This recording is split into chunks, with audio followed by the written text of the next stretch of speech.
the two snowbirds. He's getting the hang of it. Oh, here, we don't want to get it too mushy. Let's see. Oh, gosh. Kicked off a shoe already. Oh, mine. Oh, well.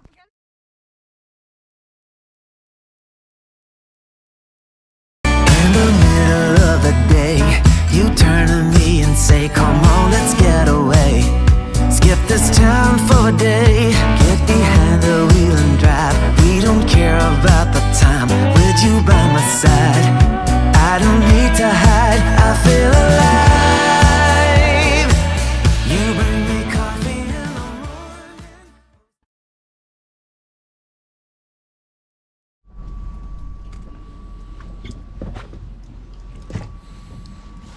Hi, Jack. What do you think about all this snow? So we woke up this morning to 5 inches of snow. We're here in Lake Tahoe. Got Jack's boots and not sure what to think of him, but and his sweater. And then Shane's up on the roof trying to sweep everything off. Was there a lot? About 6 inches of snow all the way across the top. Our air conditionings actually were completely covered so that there was no breathing for the heat pump or anything to get air out. So I'm trying to just get all of it off of the sealant, trying to get it off that so it doesn't sit on the sealant for a long time and puddle. Plus our awnings were all sagged all the way down. When I got it off, they sprung up. Be careful up there. We need a new broom. Oh no, bummer. Jack's found a stick. Watch out, Jack. So you can tell it's already starting to melt. There's been some pretty big chunks falling. All the trees were covered this morning, first thing. We're here at an Encore Park at Lake Tahoe. It's called Lake Tahoe RV Park, I believe. It's a bit of a tight fit for a lot of the campers. Our first assigned spot did not work for us, and same with other people. Fit in, you can see how narrow this spot is, trying to get in between the trees, and that's true for quite a few of them. You can see how people have kind of squished themselves in between the trees. So getting a big rig in like ours, when we measured it between the two trees, it was 13 feet. We wouldn't have been able to put out our slides. Luckily, it's not a very full time of year, so they were able to accommodate us to a different spot. But this pretty big trick getting this big fifth wheel in here, but they did a good job of getting it in. It's a really pretty campground though.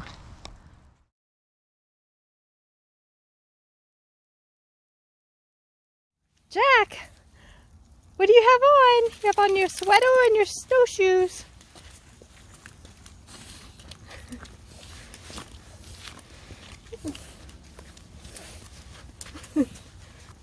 Come on. Come on, Jack. Come here, Jack. That was a good boy. Are you having fun? That's got to be better on your feet, huh? Come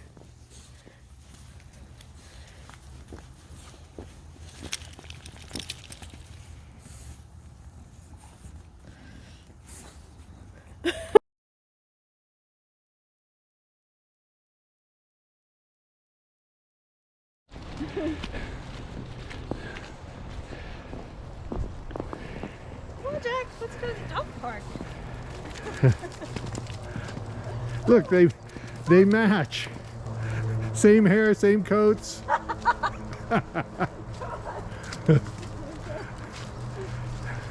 The gate's over here. No, that way. Oh! Oh, did that just fall on your head? Yeah. And the camera just had a snowball hit me in the head from the tree above.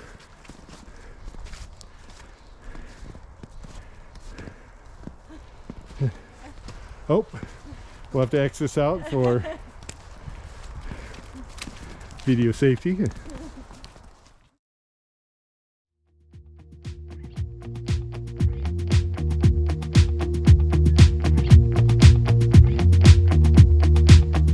I'm not heading for the stars, driving down the boulevard at night, playing Coldplay on repeat, watching people on the street as I go by.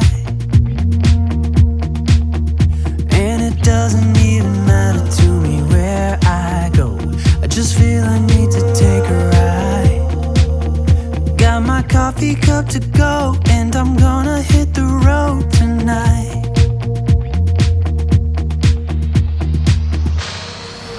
Now my wheels in motion and my windows open with the wind blowing in my hair.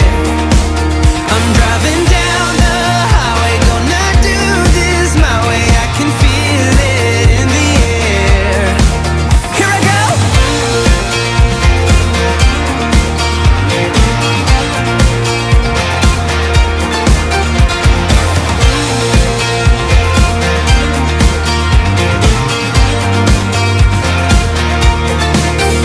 Turning up the stereo in a place I didn't know till now.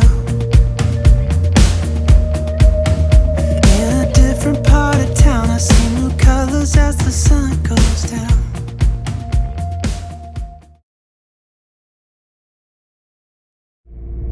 So I thought I would share where we stayed tonight.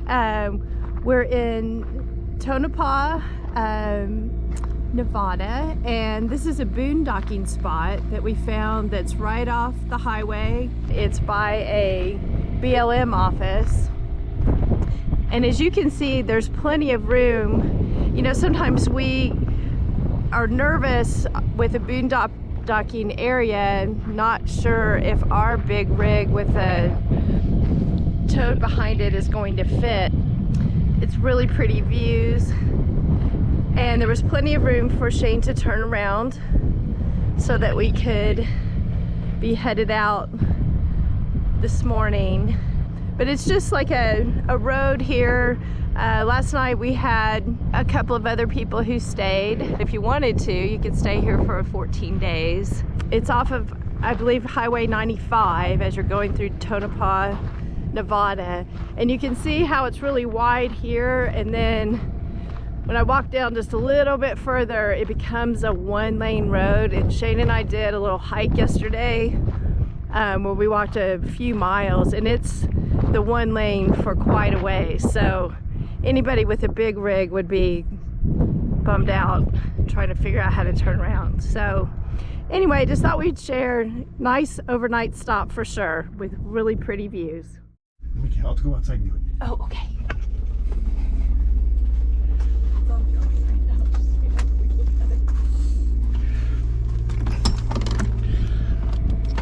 We got us a little bit of wildlife running through our camp right now. I thought I'd try to come out here and catch a clip of it. Where'd he go? Oh, there he is. Hey there, buddy. Got us a big old coyote here running. Boy, he's a big one.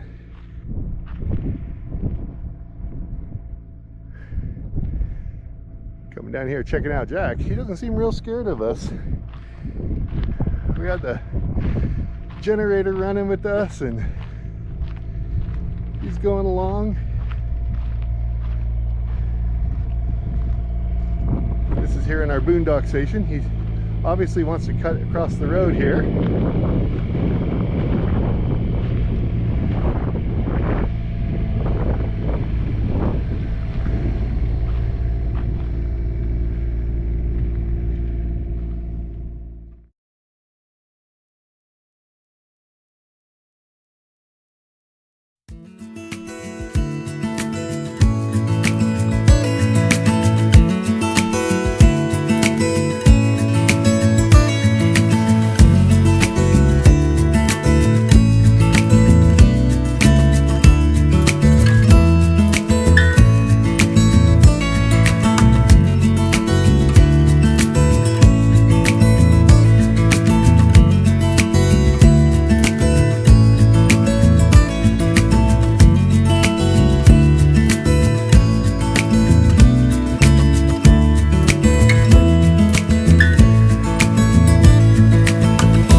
you, we just ended up here from Highway 375, which was called the Extraterrestrial Highway.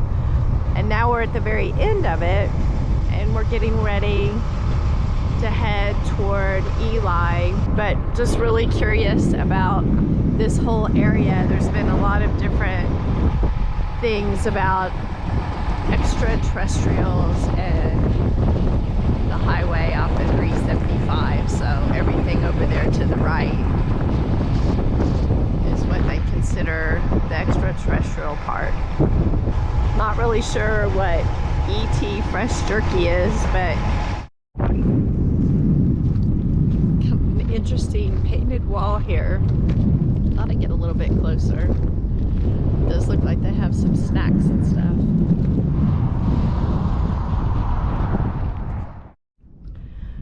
So we're pretty excited. We just found this cool boondocking spot right outside of Zion National Park, and what views we have all the way around. A couple of neighbors, but we're excited. Our first day to be here and get set up, and I'll just walk you back up here and you can just see this awesome view that we have out of our front and side window here. This is what we look at from like our kitchen window.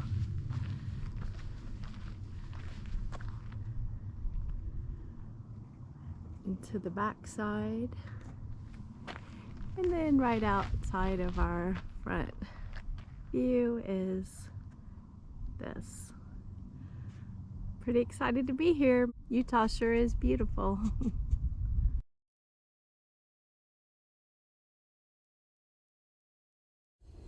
Take 4, leaving the RV, heading to Zion.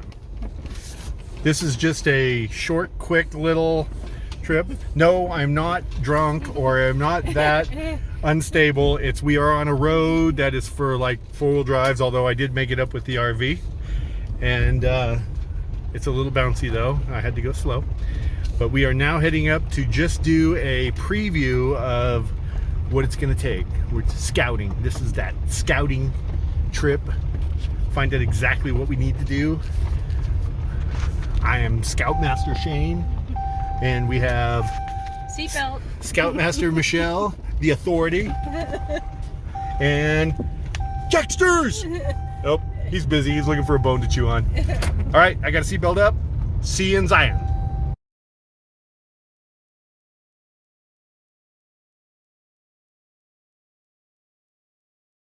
So, good morning. We're outside just thinking about our travels and about the RV lifestyle. And the last video we talked about the 4 horsemen, and one of them is criticism. And you know, in this life, it's easy to get frustrated, and especially with things like backing up your RV. As we all know, people have made jokes about how fun it is to sit back in your lawn chair and watch other people pull in around 3 o'clock and, you know, see how they handle that stress. And, you know, just other everyday things like leaving your shoes in the front door and tripping over them, trying to fix repairs on the RV. All of those things can be really stressful, and it's really easy to get critical with your partner. And so today we wanted to talk about how to work on that and to say the right things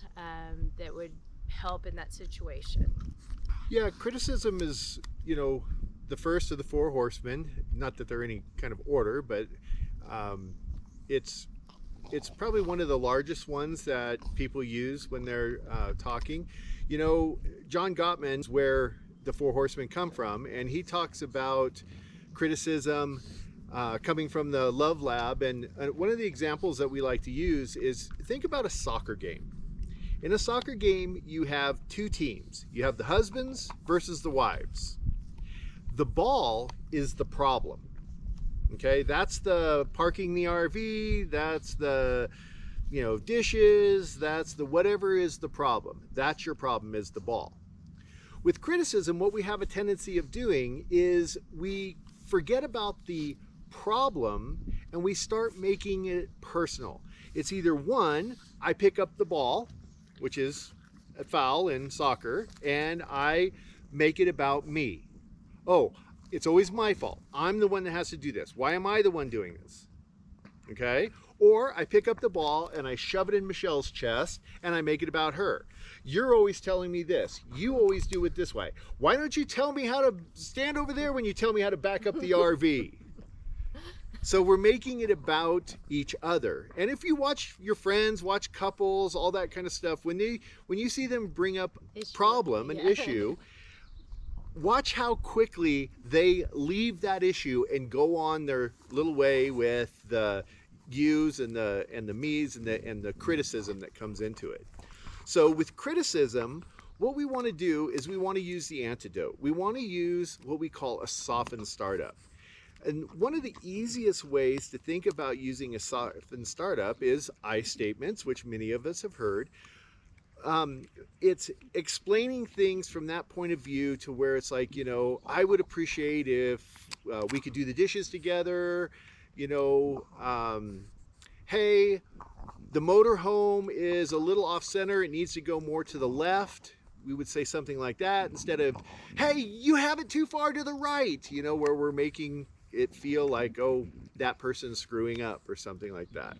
So one of the challenges that I would like to put out to you guys this week is when you're doing any of your conflict resolution, or if you're talking about any kind of important subject, I challenge you to try to have those conversations without using the words you or your.